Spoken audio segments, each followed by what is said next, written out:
ದರ್ಶನ್ ಕೇಸ್ನಲ್ಲಿ ಪೊಲೀಸರು ತನಿಖೆಯನ್ನ ತೀವ್ರಗೊಳಿಸಿದ್ದಾರೆ. ಈಗಾಗಲೇ ಹಲವಾರು ಸಾಕ್ಷ್ಯಗಳನ್ನು ಕಲೆ ಹಾಕಿರುವ ಪೊಲೀಸರು ಮತ್ತಷ್ಟು ಸಾಕ್ಷ್ಯಗಳಿಗಾಗಿ ಹುಡುಕಾಟ ನಡೆಸುತ್ತಿದ್ದಾರೆ. ಇಲ್ಲದೆ ಇದೇ ಕೇಸ್ನಲ್ಲಿ ದರ್ಶನ್ ಆ್ಯಂಡ್ ಗ್ಯಾಂಗ್ ಬಂಧಿತ 4 ಪ್ರಮುಖ ಕ್ರೈಮ್ ಸ್ಪಾಟ್ಗಳನ್ನು ಪೊಲೀಸರು ಗುರುತು ಪತ್ತೆ ಮಾಡಿದ್ದಾರೆ. ಕ್ರೈಮ್ ಸ್ಪಾಟ್ ಅಂತ ಗುರುತು ಮಾಡಲಾಗಿರುವಂತಹ 4 ಜಾಗಗಳಿಂದ ಬರೋಬ್ಬರಿ 160ಕ್ಕೂ ಹೆಚ್ಚು ಸಾಕ್ಷ್ಯಗಳನ್ನು ಕಲೆ ಹಾಕಿ ಪೊಲೀಸರು ಹೇಳಿಕೆ ಕೂಡ ಪಡೆದುಕೊಂಡಿದ್ದಾರೆ. ರೇಣುಕಾಸ್ವಾಮಿ ಕೆಲಸ ಮಾಡ್ತಾ ಇದ್ದ ಮೆಡಿಕಲ್ ಸ್ಟೋರ್, ಪಟ್ಟಣಗೆರೆಯ ಶೆಡ್ ಜಾಗದ ಸೆಕ್ಯೂರಿಟಿ ಗಾರ್ಡ್ಗಳು, ಸ್ಟೋನಿ ಬ್ರೂಕ್ ಪಬ್ ಹಾಗೂ ರಾಜಕಾಲುವೆ ಬಳಿಯ ಅಪಾರ್ಟ್ಮೆಂಟ್ ಸೆಕ್ಯೂರಿಟಿ ಪ್ರಮುಖ ಸಾಕ್ಷ್ಯಗಳನ್ನು ಪೊಲೀಸರು ಗುರುತಿಸಿದ್ದಾರೆ.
MLA ಆಗಿದ್ದಾರಂತೆ.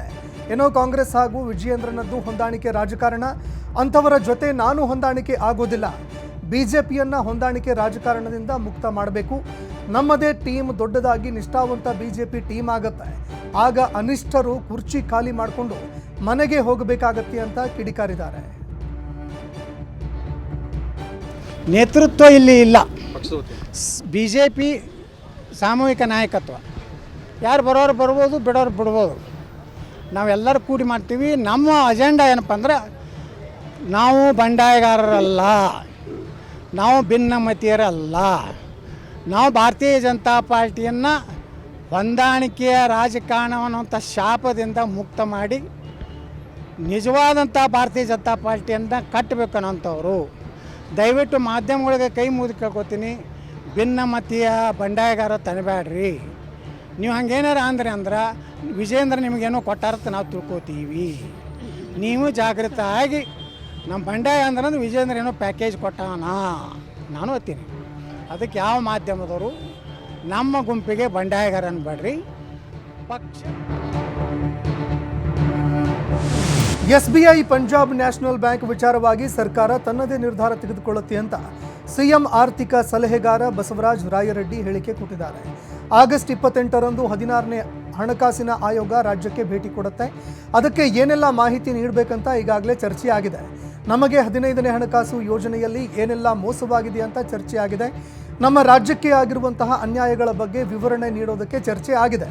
ಮುಂದೆ ನಮ್ಮ ರಾಜ್ಯಕ್ಕೆ ನಿಗದಿಪಡಿಸಿದ ಹಣ ಬರಬೇಕು ಅಂತ 16ನೇ ಆಯೋಗಕ್ಕೆ ಮನವಿಯನ್ನ ಮಾಡ್ತೀವಿ ಅಂತ ಸಿಎಂ ಆರ್ಥಿಕ ಸಲಹೆಗಾರ ಬಸವರಾಜ ರಾಯರೆಡ್ಡಿ ಹೇಳಿದ್ದಾರೆ.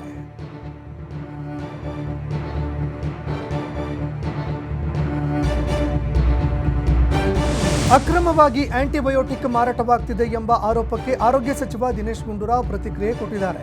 ಈ ಹಿಂದೆ ಸರ್ವೆ ಮಾಡಿದ್ವಿ, ಕೆಲವರು ಅಕ್ರಮ ಮೆಡಿಕಲ್ಗಳ ವಿರುದ್ಧ ಕೂಡ ಕ್ರಮ ಆಗಿದ್ರು. ಅಲ್ಲದೆ ಆಂಟಿಬಯೋಟಿಕ್ ಡ್ರಗ್ಸ್ ಸೇವನೆಯಿಂದ ಸಾವು ಕೂಡ ಸಂಭವಿಸಿದಾವೆ. ಇದನ್ನು ತಡೆಯುವ ನಿಟ್ಟಿನಲ್ಲಿ ಕ್ರಮ ಕೈಗೊಳ್ತಾ ಇದ್ದೀವಿ. ಎಲ್ಲ ಮೆಡಿಕಲ್ ಶಾಪ್ಗಳ ಮುಂದೆ ಡಿಸ್ಪ್ಲೇ ಹಾಕಬೇಕು. ವೈದ್ಯರ ಸಲಹೆ ಚೀಟಿ ಇಲ್ಲದೆ ಔಷಧಿಗಳನ್ನು ಕೊಡಬಾರದು. ಈಗಾಗಲೇ ಬೇರೆ ಬೇರೆ ರಾಜ್ಯಗಳಲ್ಲಿ ಈ ರೀತಿ ಕ್ಯಾಂಪೇನ್ ವರ್ಕೌಟ್ ಆಗಿದೆ. ಈಗ ನಮ್ಮಲ್ಲೂ ಆರೋಗ್ಯ ಇಲಾಖೆಯಿಂದ ಜಾಗೃತಿ ಮೂಡಿಸಿದ್ದೇವೆ. ಅನುಮತಿ ಇಲ್ಲದೆ ಡ್ರಗ್ ಮಾರಾಟ ಮಾಡಿದ್ರೆ ಕಟ್ಟುನಿಟ್ಟಿನ ಕ್ರಮ ಜರುಗಿಸಲಾಗುತ್ತೆ ಅಂತ ಎಚ್ಚರಿಕೆ ಕೊಟ್ಟಿದ್ದಾರೆ. ಅವ್ರದೇ ಒಂದು ಇದು ಮಾಡಿಕೊಂಡು ಸೆಲ್ಫ್ ಮೆಡಿಕೇಷನ್ ಮಾಡಿಕೊಂಡು ಅದಕ್ಕೆ ಹೋಗಿ ಖರೀದಿ ಮಾಡ್ತಾ ಇದ್ದಾರೆ. ಸೊ ಅನೇಕ ಫಾರ್ಮಸಿಗಳಲ್ಲಿ ಮತ್ತು ಮೆಡಿಕಲ್ ಸ್ಟೋರ್ಗಳಲ್ಲೆಲ್ಲ ಪ್ರೆಸ್ಕ್ರಿಪ್ಷನ್ ಇಲ್ಲದೇ ಮಾರಾಟ ಮಾಡ್ತಾ ಇದ್ದಾರೆ. ಅದು ಭಾಳ ಡೇಂಜರಸ್. ಯಾಕಂತ ಹೇಳಿದ್ರೆ ಅದಕ್ಕೆ ಒಂದು ಅನಾವಶ್ಯಕವಾಗಿ ತೊಗೋಬಾರ್ದು. ಮತ್ತು ಎಲ್ಲ ಕಾಯಿಲೆಗಳಿಗೆ ಸಣ್ಣ ಸಣ್ಣ ರೋಗಗಳಿಗೆ ಡಾಕ್ಟರ್ ಹತ್ರ ಹೋಗ್ದೇ ಇವರೇ ಆ್ಯಂಟಿಬಯೋಟಿಕ್ ತೊಗೊಂಬರೋಣ ಅಂತೇಳಿ ಇದೊಂಥರ ಕಾಮನ್ ಡ್ರಗ್ ಆಗಿಬಿಟ್ಟಿದೆ. ಎಲ್ಲದಕ್ಕೂ ಆ್ಯಂಟಿಬಯೋಟಿಕ್ ಯೂಸ್ ಮಾಡೋಣ ಅಂತ. ಆದರೆ ಆ ಥರ ಯೂಸ್ ಮಾಡೋದ್ರಿಂದ ಏನಾಗ್ತಾ ಇದೆ, ಮಿಸ್ಯೂಸ್ ಮಾಡ್ತಾ ಇರೋದ್ರಿಂದ ಏನಾಗ್ತಾ ಇದೆ, ಅದಕ್ಕೆ ಏನು ವೈರಾಣುಗಳಿರ್ಬೋದು, ಬ್ಯಾಕ್ಟೀರಿಯಾ ಇರ್ಬೋದು, ಅದು ಆ ಡ್ರಗ್ ಉಪಯೋಗ ಅಷ್ಟು ತೀವ್ರತೆ ಅದರ ಕಡಿಮೆ ಆಗ್ತಾ ಇದೆ. ಅಂದರೆ ರೆಸಿಸ್ಟೆನ್ಸ್ ಬರ್ತಾ ಇದೆ. ಜನ ಸ್ವಯಂ ಅವ್ರದೇ ಒಂದು ಇದು ಮಾಡಿಕೊಂಡು ಸೆಲ್ಫ್ ಮೆಡಿಕೇಷನ್ ಮಾಡಿಕೊಂಡು ಅದಕ್ಕೆ ಹೋಗಿ ಖರೀದಿ ಮಾಡ್ತಾ ಇದ್ದಾರೆ. ಸೊ ಅನೇಕ ಫಾರ್ಮಸಿಗಳಲ್ಲಿ ಮತ್ತು ಮೆಡಿಕಲ್ ಸ್ಟೋರ್ಗಳಲ್ಲೆಲ್ಲ ಪ್ರೆಸ್ಕ್ರಿಪ್ಷನ್ ಇಲ್ಲದೇ ಮಾರಾಟ ಮಾಡ್ತಾ ಇದ್ದಾರೆ. ಅದು ಭಾಳ ಡೇಂಜರಸ್. ಯಾಕಂತ ಹೇಳಿದ್ರೆ ಅದಕ್ಕೆ ಒಂದು 2022ನೇ ಸಾಲಿನ ರಾಷ್ಟ್ರೀಯ ಚಲನಚಿತ್ರ ಪ್ರಶಸ್ತಿ ಘೋಷಣೆ ಮಾಡಲಾಗಿದೆ. ಅದರಲ್ಲಿ ಕನ್ನಡಕ್ಕೂ ಬಂಪರ್ ಲಭಿಸಿದೆ. ಅದರಲ್ಲೂ KGF 2 ಹಾಗೂ ಕಾಂತಾರ ಸಿನಿಮಾಗೆ ಈ ಬಾರಿ ಲಾಟರಿಯೇ ಹೊಡೆದಿದೆ. ಕನ್ನಡ ವಿಭಾಗದಲ್ಲಿ KGF 2 ಹಾಗೂ ಕಾಂತಾರ ಸಿನಿಮಾಗಳಿಗೆ ರಾಷ್ಟ್ರೀಯ ಮನ್ನಣೆ ದೊರೆತಿದ್ದು ಎಲ್ಲೆಡೆ ಸದ್ದು ಮಾಡ್ತಾ ಇದೆ. KGFಗೆ ಅತ್ಯುತ್ತಮ ಚಿತ್ರ ಹಾಗೂ ಅತ್ಯುತ್ತಮ ಸಾಹಸ ನಿರ್ದೇಶನದಲ್ಲೂ ಕೂಡ ಪ್ರಶಸ್ತಿ ಲಭಿಸಿದೆ. ಮತ್ತೊಂದೆಡೆ ಕಾಂತಾರ ಸಿನಿಮಾದ ನಟನೆಗೆ ರಿಷಬ್ಗೆ ಅತ್ಯುತ್ತಮ ನಟ ಪ್ರಶಸ್ತಿ ನೀಡಿ ಗೌರವಿಸಲಾಗಿದೆ. ಈ ಮೂಲಕ ಕನ್ನಡ ಚಿತ್ರರಂಗದಲ್ಲಿ ರಾಷ್ಟ್ರೀಯ ಅತ್ಯುತ್ತಮ ನಟ ಪ್ರಶಸ್ತಿ ಪಡೆದ ಕನ್ನಡದ 3ನೇ ನಟ ರಿಷಬ್ ಶೆಟ್ಟಿ ಆಗಿದ್ದಾರೆ. ಅಲ್ಲದೆ ಅತ್ಯುತ್ತಮ ಮನರಂಜನಾ ಸಿನಿಮಾ ವಿಭಾಗದಲ್ಲೂ ಕೂಡ ಕಾಂತಾರಗೆ ಪ್ರಶಸ್ತಿ ಲಭಿಸಿದೆ.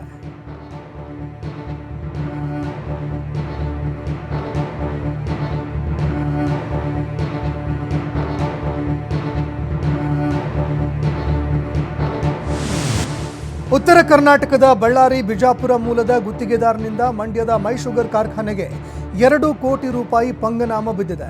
ಕಬ್ಬು ಬೆಳೆ ಕಟಾವು ಮಾಡುವ ಗುತ್ತಿಗೆದಾರ ರೈತನಿಂದ ಮುಂಗಡವಾಗಿ ಹಣ ಪಡೆದು ಫೋನ್ಗೂ ಸಿಗದೆ ನಾಪತ್ತೆಯಾಗಿದ್ದಾರೆ. ಇದರಿಂದ ಕಬ್ಬು ಬೆಳೆಗಾರರಲ್ಲಿ ಆತಂಕ ಶುರುವಾಗಿದೆ. ಮತ್ತೊಂದೆಡೆ ಕಾರ್ಖಾನೆ MD ಹಾಗೂ ನಿರ್ದೇಶಕರಿಗೆ ಹೊಸ ಪೀಕಲಾಟ ಶುರುವಾಗಿದೆ. ರೈತರಿಗೆ ಉತ್ತರಿಸಲಾಗದೆ ಕಾರ್ಖಾನೆ MD ಚಟಪಡಿಸ್ತಾ ಇದ್ದಾರೆ. ಇನ್ನು ಇದರಿಂದ ಕಾರ್ಖಾನೆಗೆ ಕಬ್ಬು ಅರವಿಕೆ ಮೇಲೆ ಪರಿಣಾಮ ಬೀರುವ ಆತಂಕ ಹೆಚ್ಚಳವಾಗಿದ್ದು ಕಬ್ಬು ಕಟಾವಿಗೆ ಪರ್ಯಾಯ ವ್ಯವಸ್ಥೆ ಮಾಡೋದಕ್ಕೆ ಆಗ್ರಹ ಮಾಡಿದ್ದಾರೆ.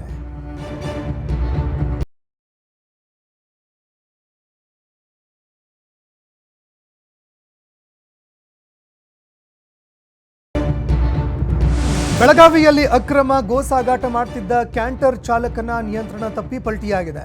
ಘಟನೆಯಲ್ಲಿ 3 ಕರುಗಳು ಸಾವನ್ನಪ್ಪಿದ್ದು 2 ಗೋವಿಗೆ ಗಂಭೀರ ಗಾಯಗಳಾಗಿವೆ. ಬೈಲಹೊಂಗಲ ತಾಲೂಕಿನ ಚಿಕ್ಕಬಾಗೇವಾಡಿ ಬಳಿಯಲ್ಲಿ ಅವಘಡ ಸಂಭವಿಸಿದೆ. ಮಹಾರಾಷ್ಟ್ರದಿಂದ ಅಕ್ರಮವಾಗಿ ಗೋವುಗಳನ್ನು ತರ್ತಾ ಇದ್ದ ಕ್ಯಾಂಟರ್ ಪಲ್ಟಿಯಾಗ್ತಾ ಇದ್ದಂತೆ ಕ್ಯಾಂಟರ್ ಚಾಲಕ ಪರಾರಿಯಾಗಿದ್ದಾನೆ. ಸಣ್ಣ ಪುಟ್ಟ ಗಾಯಗಳಾಗಿದ್ದ 9 ಗೋವುಗಳನ್ನು ಇಂಚಲ ಗೋಶಾಲೆಗೆ ರವಾನಿಸಿ ರಕ್ಷಣೆ ಮಾಡಲಾಗಿದೆ. ಸ್ಥಳಕ್ಕೆ ಬೈಲಹೊಂಗಲ ಪೊಲೀಸರು ಭೇಟಿ ನೀಡಿ ಪರಿಶೀಲನೆ ಮಾಡಿದ್ದಾರೆ.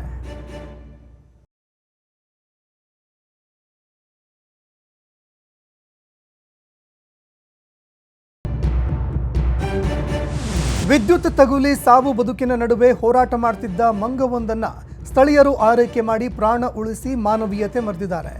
ಬಾಗಲಕೋಟೆ ಜಿಲ್ಲೆಯ ತೇರದಾಳ ಪಟ್ಟಣದ ಕನ್ನಡ ಶಾಲೆಯ ಬಳಿಯಲ್ಲಿ ಈ ಘಟನೆ ಸಂಭವಿಸಿದೆ. ವಿದ್ಯುತ್ ಕಂಬದಲ್ಲಿ ಕರೆಂಟ್ ಶಾಕ್ ತಗುಲಿ ಕೆಂಪು ಬಣ್ಣದ ಕೋತಿಯೊಂದು ನೇತಾಡ್ತಾ ಇತ್ತು. ಇದನ್ನು ಗಮನಿಸಿದ ಸ್ಥಳೀಯರು ಹೆಸ್ಕಾಂ ಸಿಬ್ಬಂದಿಗೆ ಫೋನ್ ಮಾಡಿ ವಿದ್ಯುತ್ ಸಂಪರ್ಕ ಕಡಿತಗೊಳಿಸಿದ್ದಾರೆ. ಕಂಬದಲ್ಲಿ ನೇತಾಡ್ತಿದ್ದ ಕೋತಿಯನ್ನು ಸ್ಥಳೀಯರು ಸೇರಿ ಕಟ್ಟಿಗೆಯಿಂದ ವಿದ್ಯುತ್ ಕಂಬದಿಂದ ಬೇರ್ಪಡಿಸಿ ಕೆಳಗೆ ತಂದು ಅದನ್ನು ಆರೈಕೆ ಮಾಡಿದ್ದಾರೆ. ನಂತರ ಅದನ್ನು ತೇರದಾಳ ಪಟ್ಟಣದ ಪಶು ಆಸ್ಪತ್ರೆಗೆ ರವಾನಿಸಿ ಚಿಕಿತ್ಸೆ ಕೊಡಿಸಿ ಮಾನವೀಯತೆ ಮೆರೆದಿದ್ದಾರೆ.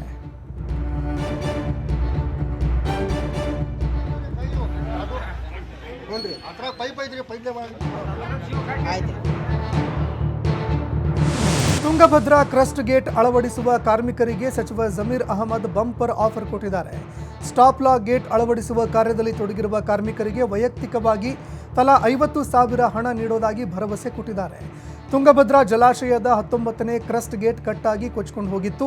ಈ ಬೆನ್ನಲ್ಲೇ ಕನಯ್ಯ ನಾಯ್ಡು ನೇತೃತ್ವದಲ್ಲಿ ನಡೀತಾ ಇರುವಂತಹ ಸ್ಟಾಪ್ ಲಾಕ್ ಗೇಟ್ ಅಳವಡಿಸುವ ಕಾರ್ಯ ನಡೀತಾ ಇದೆ. ಈ ಮಧ್ಯೆ ಅಲ್ಲಿ ಘಟನಾ ಸ್ಥಳಕ್ಕೆ ಸಚಿವ ಜಮೀರ್ ಅಹಮದ್ ಭೇಟಿ ನೀಡಿ ಪರಿಶೀಲನೆ ಮಾಡಿದರು. ಅಲ್ಲದೆ ಪ್ರೋತ್ಸಾಹ ಧನ ನೀಡೋದಾಗಿ ಭರವಸೆ ನೀಡಿದರು.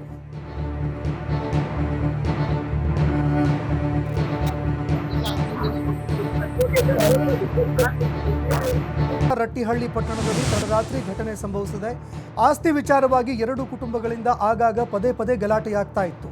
ಈ ವೇಳೆ ಸೈಯದ್ ಯೂಸುಫ್ ಗೋಡಿಹಾಳ್ ಕುಟುಂಬದ ಮೇಲೆ ದಾಳಿ ಮಾಡಿ ಮಚ್ಚು, ಚಾಕು, ಚೂರಿಗಳಿಂದ ಹಲ್ಲೆ ಮಾಡಿದ್ದಾರೆ. ಇನ್ನು ಜಾಫರ್, ಸೈಯದ್, ಖಾಸಿಂ, ಗೋಡಿಹಾಳ್ ಸೇರಿದಂತೆ 20 ಜನರ ಮೇಲೆ ದೂರು ನೀಡಿದ್ದು, ಹಲ್ಲೆ ಕುರಿತು ರಟ್ಟಿಹಳ್ಳಿ ಪೊಲೀಸ್ ಠಾಣೆಯಲ್ಲಿ ಪ್ರಕರಣ ದಾಖಲಾಗಿದೆ.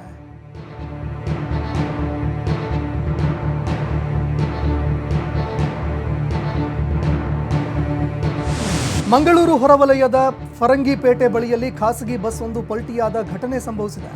ಬೆಂಗಳೂರಿನಿಂದ ಮಂಗಳೂರಿಗೆ ಹೋಗ್ತಾ ಇದ್ದ ಬಸ್ ನಿಯಂತ್ರಣ ತಪ್ಪಿ ಉರುಳಿದೆ.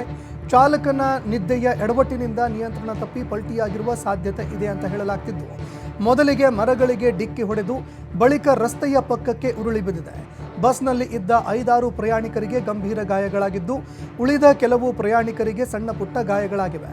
ಬಸ್ನಲ್ಲಿ ಇದ್ದಂತಹ ಪ್ರಯಾಣಿಕರನ್ನ ಸ್ಥಳೀಯರು ರಕ್ಷಣೆ ಮಾಡಿ ಬೆಂಗಳೂರಿನ ಖಾಸಗಿ ಆಸ್ಪತ್ರೆಗೆ ದಾಖಲಿಸಿ ಚಿಕಿತ್ಸೆ ನೀಡಲಾಗ್ತಿದೆ.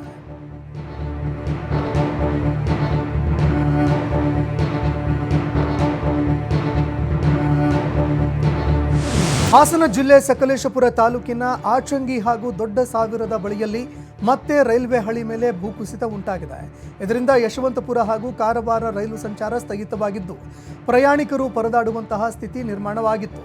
ಕಳೆದ 1 ವಾರದ ಹಿಂದೆ ಇದೇ ಸ್ಥಳದಲ್ಲಿ ಭೂಕುಸಿತವಾಗಿ 4 ದಿನ ರೈಲ್ವೆ ಸಂಚಾರ ಸ್ಥಗಿತವಾಗಿತ್ತು. ಮತ್ತೆ ಇಂದು ಅದೇ ಸ್ಥಳದಲ್ಲಿ ಭೂಕುಸಿತ ಉಂಟಾಗಿರುವ ಹಿನ್ನೆಲೆಯಲ್ಲಿ ರೈಲು ಸಂಚಾರವನ್ನು ಬಂದ್ ಮಾಡಲಾಗಿದೆ.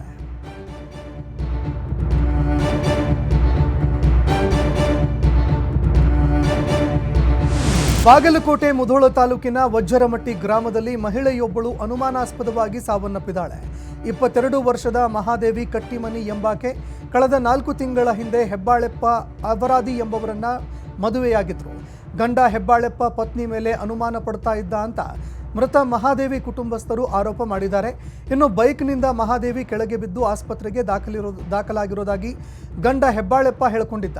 ಇತ್ತ ಆಸ್ಪತ್ರೆ ಮುಂದೆ ಮಗಳನ್ನ ಕಳೆದುಕೊಂಡ ಕುಟುಂಬಸ್ಥರ ಆಕ್ರಂದನ ಮುಗಿಲು ಮುಟ್ಟಿತ್ತು. ಘಟನಾ ಸ್ಥಳಕ್ಕೆ ಜಮಖಂಡಿ ವಿಭಾಗದ ಎಸ್ಪಿ ಶಾಂತವೀರ್ ಭೇಟಿ ನೀಡಿ ಪರಿಶೀಲನೆ ಮಾಡಿದ್ದಾರೆ.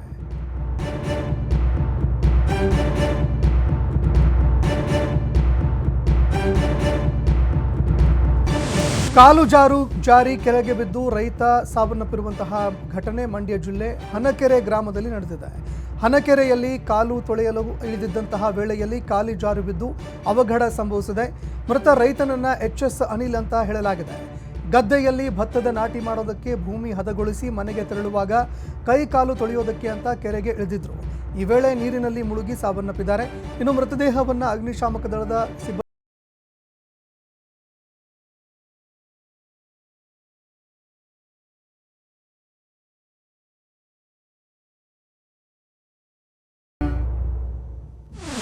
ಸಾರ್ವಜನಿಕರನ್ನ ಡಿಜಿಟಲ್ನಲ್ಲಿ ಬಂಧಿಸುತ್ತಿದ್ದ ಸೈಬರ್ ವಂಚಕರನ್ನ ಬಂಧಿಸಲಾಗಿದೆ.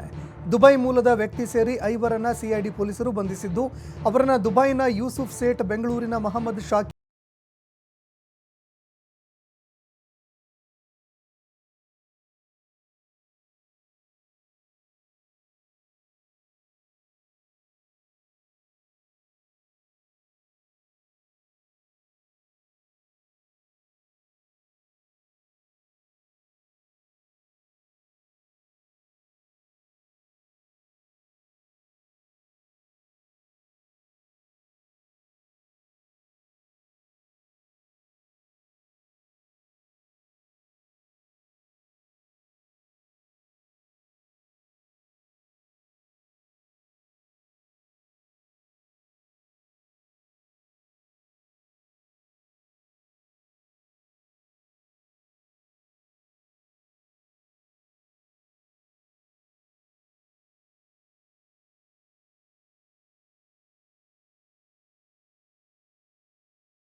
ಶಿಟ್ ಮಾರ್ತಾ ಇದ್ರು. ಇದೇ ವೇಳೆ ದೊಡ್ಡ ತೋಗೂರಿನಿಂದ ಚಿನ್ನಾರೆಡ್ಡಿ ಎಂಬಾತ ತೋಟದಲ್ಲಿ ಶ್ರೀಗಂಧದ ಮರಗಳನ್ನು ಗಮನಿಸಿದ್ರು.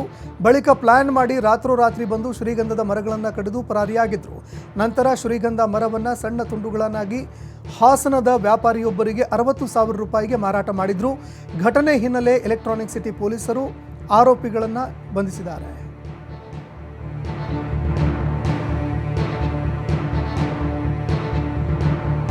ಭಯಭೀತರಾಗಿದ್ದ ಘಟನೆ ಹಾಸನ ಜಿಲ್ಲೆ ಅರಸೀಕೆರೆ ರಸ್ತೆಯ ಬೆಲತ್ತವಳ್ಳಿ ಅರಣ್ಯ ಪ್ರದೇಶದ ಬಳಿಯಲ್ಲಿ ನಡೆದಿದೆ. ಪ್ರಯಾಣಿಕರನ್ನ ಕಂಡು ಅರಣ್ಯ ಪ್ರದೇಶದೊಳಗೆ ಚಿರತೆ ಹೋಗಿದೆ. ಇನ್ನು ರೈತನೋರ್ವ ಪಕ್ಕದಲ್ಲೇ ಜಾನುವಾರುಗಳನ್ನು ಮೇಯಿಸ್ತಾ ಇದ್ದ. ಈ ವೇಳೆ ಚಿರತೆ ಕಾಣಿಸಿಕೊಂಡಿದ್ದು, ಇನ್ನು ಹಗಲಿನ ವೇಳೆ ಕಾಣಿಸಿಕೊಳ್ತಾ ಇರುವ ಚಿರತೆ ಹಾವಳಿಯಿಂದ ಗ್ರಾಮಸ್ಥರು ಆತಂಕಗೊಂಡಿದ್ದು ಬೋನು ಇಟ್ಟು ಚಿರತೆ ಸೆರೆ ಹಿಡಿಯ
ಕರೆ ಕೊಟ್ಟಿವೆ.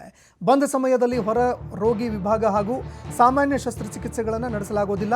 ದೇಶದಾದ್ಯಂತ ಆಧುನಿಕ ಔಷಧ ವೈದ್ಯರ ಸೇವೆಯನ್ನು ಸ್ಥಗಿತಗೊಳಿಸಲಾಗುತ್ತೆ ಅಂತ IMA ಪ್ರಕಟಣೆಯಲ್ಲಿ ತಿಳಿಸಿದೆ.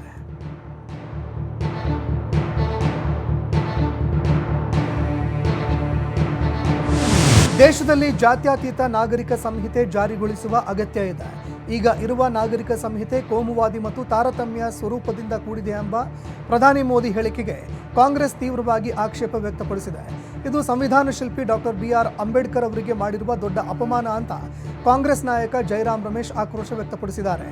ಜೈವಿಕವಲ್ಲದ ಪ್ರಧಾನಿಯ ಇತಿಹಾಸ ತಿರುಚುವ, ಕುಚೇಷ್ಟೆ ಮಾಡುವಂತಹ ಹಾಗೂ ಕಳಂಕ ತರುವ ಸಾಮರ್ಥ್ಯಕ್ಕೆ ಗಡಿ ಎಂಬುದೇ ಇಲ್ಲ ಅಂತ ಕಿಡಿಕಾರಿದ್ದಾರೆ.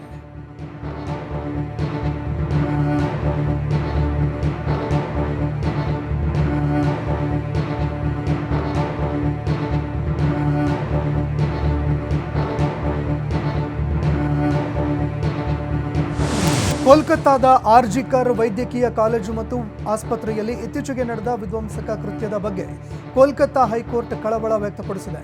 ಆರ್ಜಿಕರ್ ಆಸ್ಪತ್ರೆಯಿಂದ ರೋಗಿಗಳನ್ನು ಸ್ಥಳಾಂತರಿಸೋದು ಮತ್ತು ಅದನ್ನು ಮುಚ್ಚೋದು ಉತ್ತಮ ಅಂತ ನ್ಯಾಯಾಲಯ ಅಭಿಪ್ರಾಯಪಟ್ಟಿದೆ. ವೈದ್ಯರಿಗೆ